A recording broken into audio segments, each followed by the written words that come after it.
SuperGaming is a game company based in Pune, India. Our company mission is to put India on the global gaming map. Gaming, India is 1.4 billion people, 700 million gamers. We find ourselves underrepresented in the world of gaming. SuperGaming is changing that by putting Indian art, culture, and tech into the world of gaming.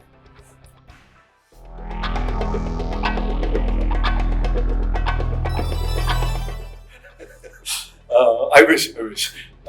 So the Mythic Quest story is kind of one that's an inspiration, and kind of people have seen it and kind of made stories about it. But I think Indian development studios are much simpler, faster, cleaner, and also less fancy is the answer inside of it. But I also feel like these kind of like what we've seen all the large AAA studios kind of do. SuperGaming has kind of invented its own culture. Starting very small, we were a 30% studio for about 10 years, so kind of worked in that culture. Today we're very large, but still retain that small culture by ensuring that all teams that ship a game have their own office studio set up, retain their own culture, run their own timings. So that's kind of something that there is. But to tell you would be unfair on our culture. We'd love for you to come and experience that culture first time.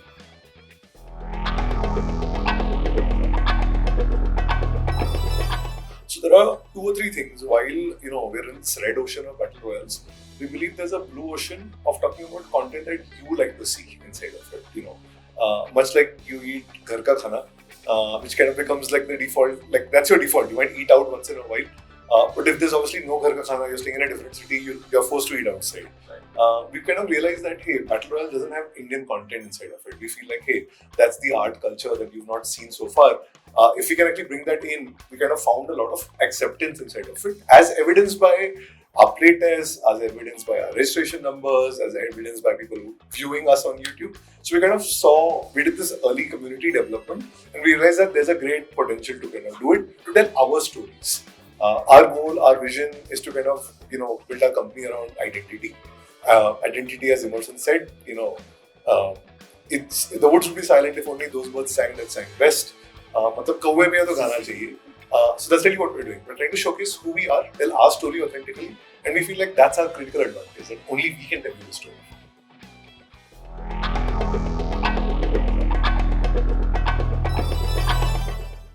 So essentially, I don't mean to kind of say that the pandemic was a good thing, but what happened, making a battle royale is really writing one of the world's top game engines. There are probably 3 or 5 companies in the world that know how to do this well. Most of them are in China, Quantum, Lightspeed, Timmy.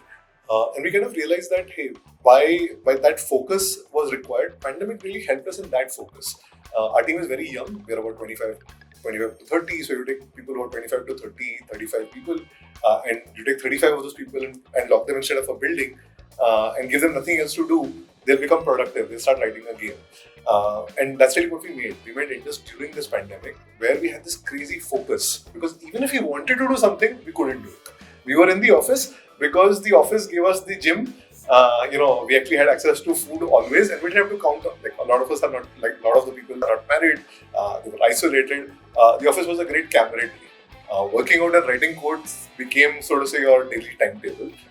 If you ask me again, and I don't say this lightly, that if you ask me to make Indus again, I might not be able to.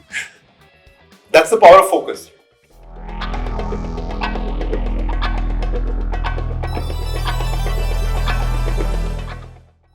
But the idea of it was very inspired by the story of Afrofuturism. That's a 2015 to 2017 movement with the movie Black Panther. And what they did was to kind of tell the story, glorious past of culture of Africa, but also said Wakanda is the most futuristic city in the world.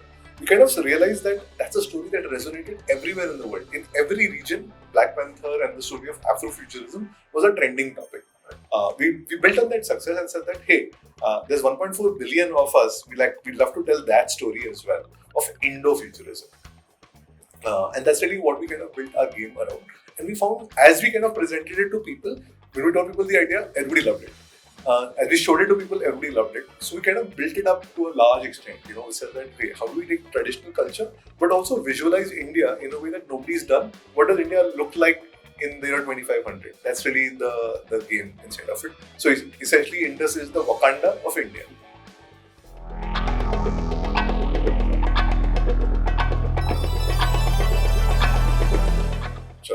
obviously, Indus is my latest, greatest, so I'm biased.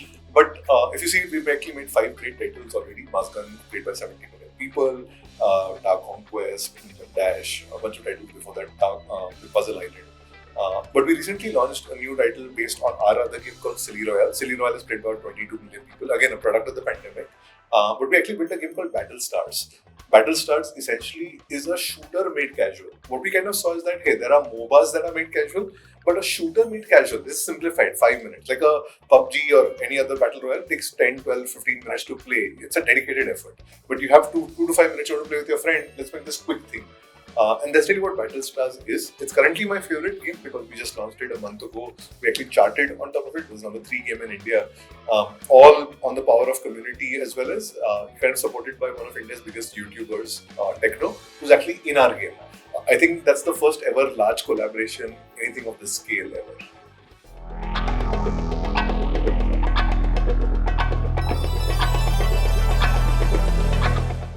Both are different aspects of it, so I'll kind of answer them differently. So from a company perspective, our monetization business is free to play. We believe finding as many people to play our game without the barrier of starting to pay for it is kind of the critical part. We only make real-time multiplayer, which means these are high CCU or require high currency, require high player liquidity. So that's why we are a free-to-play game. Only 1% or so of the people monetize. But what we've kind of learned over the period of time is what drives them towards monetization. Whether it's kind of being able to express themselves in their favorite avatars, which is vanity, being able to pay for consumables inside of the game, being able to upgrade their weapons, cars, etc. That's something that we've learned how to do by just being good at building an engine that kind of learns and observes from players' behavior. So that's kind of our monetization secret where we are. One thing that's aided our monetization also is India now is increasingly becoming one of the faster monetization countries. India is adding more new payers to the mobile platforms today than the rest of the world combined, which is crazy, when you think about it. We used to think about ki apna time kab aayega, apna time aa gaya. That's kind of the one part inside of it. The second part that you said was investors. See, gaming has traditionally been supported by a lot of investors because everybody understands that gaming is the next media, entertainment, capturing attention. In the pandemic, I always say, this is my second favorite kind of statement from the pandemic. I say that all VCs became interested in gaming post-pandemic because they were sitting at home and they realized what their kids were playing. So we kind of saw a lot more interest post-pandemic. We obviously raised our Series A. But the way that we've chosen to kind of raise money from gaming is difficult to understand from the outside.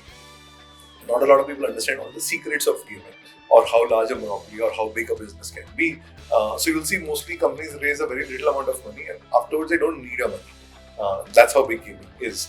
One of the things that we kind of saw is that, hey, learn from those people. So our first investor actually was this Japanese company called Apna, which is the maker of Dragon Ball Z Dokkan Battle, which makes $2.4 billion a year. When they kind of heard that we were doing making Pac-Man, they reached out to us. We had another company called Dream Incubator. Both of them kind of led our series seed round in 2019. We raised money from a fund called One Up Fund, which is the co-founder of the Xbox. Now that kind of gave us a lot more deep insights in terms of how to think about it, how to build a true game studio. Today we kind of supported, we've raised about $20 million across a bunch of investors.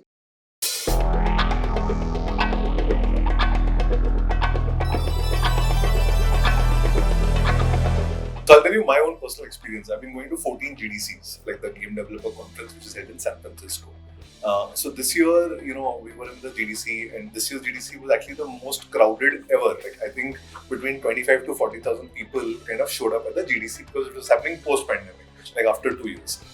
So I'm there, I'm wearing a Indus hoodie, and I'm standing in the Yerba Buena Gardens. And I've actually had 5 non-Indian people come and tap me on my shoulder and say, great game, looking forward to it. And at that point of time, I kind of felt, okay, great. Like either our marketing is working really well, but also I felt like Indian gaming is coming because people recognize Indus, like it's there in our name itself, and kind of recognize here's a great game of India. Obviously, raising money kind of creates a visibility as well in the gaming community. The gaming community is very tightly knit. So kind of obviously raising money, like if a Bandai Namco says they're investing in you, that's obviously created a halo for you as well. If you open up Pac-Man, you'll see our logo come up there as well. It's kind of like, for me, it's like a, bucket list item that I've kind of ticked off because Pac-Man is the first game that I played as a child. to kind of see my company's logo on that is kind of the cool, is like, cool factor. I often say, and don't tell this to Bandai, but I would have done that project for free. And that's kind of something that I think that the time has come. But more importantly, I think the time is coming greater, because now the world is seeing the second largest gaming market in the world just by numbers. The next part is just look at our demographic. We have the demographic dividend. 500 million people under the age of 20%. All of these people are kind of going to grow up with games. But the second most important part, why is now a time for India, is to think about it that all of the people in the last time, the mobile phone is 10 years old. All the kids who grew up with a mobile device in their hand are now in the workforce. They've grown up playing games. They now have dispensable income and they have time. That's really why we're seeing monetization increase as well inside of India. So you'll see the world's eyes will be on the India gaming market, which traditionally has been an IAP supported model. But now you think about it with UPI, with digital payments, we're doing more digital currencies than anything else. Everybody's got a very good internet connection thanks to Jio. Cheap internet devices, that's really something that we've kind of grown up with now. I think that's now India's time.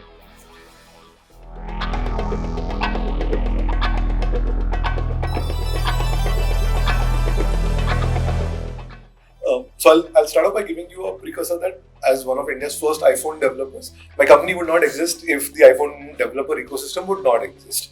I don't kind of value the world ecosystem piece. I think it's more a trust ecosystem. The reason being that, not being able to let your device do harm to a user is kind of the primary factor that I learned from working inside of the Apple ecosystem. Apple's, SDKs, the way that they kind of build or sandbox everything, or they allow us to test a lot of these things, allow us to build that ultimate experience for our players. Standardized hardware obviously helps. Being able to kind of do a lot of these devices, etc., has kind of helped us quite a bit. In the early days, this was the greatest value to us because, I know that I'm only building for these many devices, this kind of hardware, I can actually test all of those. And that's kind of helped us quite a bit in the early days of developing a product. Like mass adoption obviously comes in through other platforms, but we kind of felt like the developer ecosystem inside of Apple is very well supported inside of Apple. They kind of understood how to do all of it, and they are pioneers of all of it. Like we've been there in those days. Our first app took 3 days to submit. Today, I think we're submitting 20 apps in a day, sometimes on a build inside of test flight. So that's kind of something that has changed in all these years.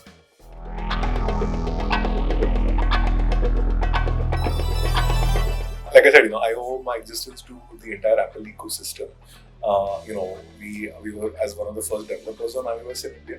Our story is better known as Three Guys, a Dog, and a Dream. Our third game kind of became a massive hit, so we became Three Guys, a Dog, and a Dream that makes $10,000 a day, which allowed us to kind of build a company around this whole thing. So I think, SuperGaming, without Apple, SuperGaming would not exist.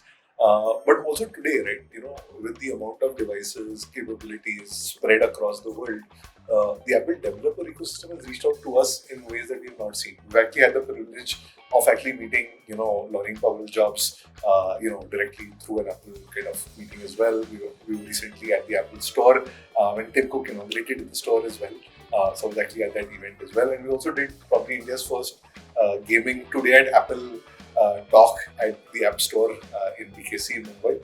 So I think, just kind of being able to reach out customers using the Apple trusted brand and ecosystem has given a halo to our brand as well.